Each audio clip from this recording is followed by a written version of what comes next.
how are you all? I hope you are all doing good. Let me introduce myself. I am your assistant teacher, Miss Harish. So students, in the previous class we have completed the chapter number 1. Now we start the chapter number 2. The Earth, page number 8. Students, have you opened this book? Okay, chapter number 2 is the Earth, continents. Geographers have divided the surface of the Earth into several continents: Asia, Africa, Oceania, Australia, America, Europe and Antarctica. Means के जो geographers हैं उन्होंने क्या किया है, continents अर्थ जो है उनको कॉन्टिनेंट्स में डिवाइड कर दिया है, बराज़मों में डिवाइड कर दिया है। You know very well there are 7 continents in the world: Asia, Africa, Australia, North America, South America, Europe and Antarctica. The Arctic और the north polar region is not a continent. Arctic जो है continent नहीं है क्योंकि वहाँ पर कोई land नहीं है, ज़मीन नहीं है, वहाँ पर क्या है, सिर्फ आइस है और पानी भी वहाँ क्या है, बहुत नीचे है। Millions of years ago there was only one huge land mass on earth. बहुत सालों पहले ज़मीन क्या थी, एक बड़ा सा टुकड़ा थी। विद जियोलॉजिस्ट जिन्होंने माहिर नफ्सियात ने क्या नाम रखा था उसका, Pangaea. All earth there was just one great ocean, और एक बड़े से समंदर था, उसका नाम क्या था, पेंथेलिसा।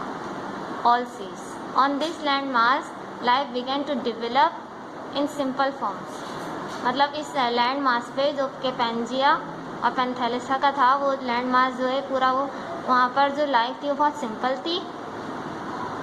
देयर वर एयरली रेप्टाइल्स, जो कि मतलब वहाँ पर पहले जब लोग जो हैं रहते थे। Then about 240 million years ago, और फिर क्या हुआ, 240 मिलियन ईयर्स अगो के बाद पेंजिया क्रैक्ड। पेंजिया क्या हो गया, मतलब अर्थ क्या हो गया, ये जो हमने यहाँ पढ़ा था वो क्या हो गया, टूट गया। जिजेंटिक पीसेस बहुत बड़े बड़े हिस्सों में, और प्लेट्स भी कहते हैं। And began to drift apart on the semi liquid interior of the earth rather like icebergs on the sea. और कुछ पार्ट चला गया लिक्विड में, कुछ चला गया आइसबर्ग्स में। साइंटिस्ट एस्टीमेट, तो माहिर नफ्सियात ने क्या अंदाज़ा लगाया, that the plates move about 10 centimetre a year. ये जो प्लेट्स बन गई हैं, पीसेस बन गए हैं, वो एक साल में 10 सेंटीमीटर तक मूव करते हैं। Interestingly there is at about the same rate as human hairs grow. मतलब ये कह रहे हैं कि ये बहुत दिलचस्प बात है कि ह्यूमन के हेयर्स भी 10 सेंटीमीटर ही बढ़ते हैं एक साल। So students, move the page number 9. That is now the Americans drifted westward. Another section broke off the drifted eastward. It is split into 2 parts, one going southeast to form Oceania, Australia, and the other northwest to form the Indo-Pak subcontinent. मतलब कह रहे हैं जो land mass है वो कहाँ बह गया था, वेस्टवर्ड में, और उसका जो आधा हिस्सा था वो कहाँ चला गया था, ईस्टवर्ड में। और वो कितने हिस्सों में डिवाइड हो गया था, 2 पार्ट्स में। On going south east to form Oceania, Australia, and other north west to form the Indo Pak. और एक हिस्सा बन गया था ऑस्ट्रेलिया और दूसरा बन गया था इंडो पाक सब continent.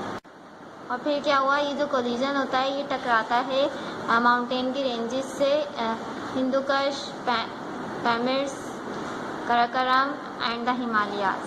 The plate is still moving and pushing up the mountains.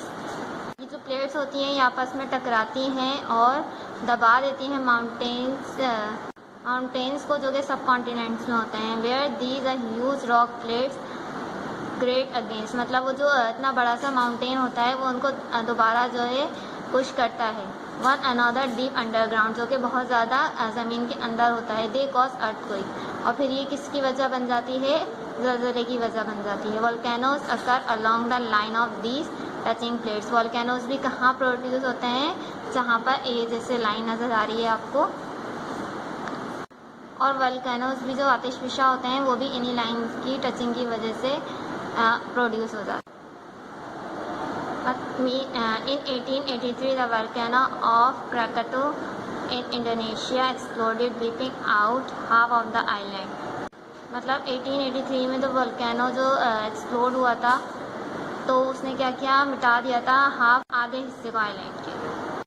और उसमें 36,000 पीपल जो है मर गए थे, किल्ड हो गए थे, एंड अ जिजेंटिक वेव, और ये बहुत बड़ी वेव थी 40 मीटर्स हाई, जो कि इसकी हाइट कितनी थी 40 metres, rushed across the Indian and the Pacific ocean. The sound of the explosion was heard 400 kilometres away, मतलब इतनी दूर तक इस एक्सप्लोजन की जो है आवाज़ सुनाई दी गई थी। And dust blown into the atmosphere made spectacular red sunset, और जो मतलब जब ये फटा था तो इसने एटमॉस्फेयर में कैसा नज़ारा बना दिया था, जैसे कि एक रेड सनसेट हो रहा हो। Students, this video is completed and you find the more information about this topic and read the page number 9 and 10 completely. So students, this is the end of this video. We will meet in the next class with new lecture. Take care till then. Allah Hafiz.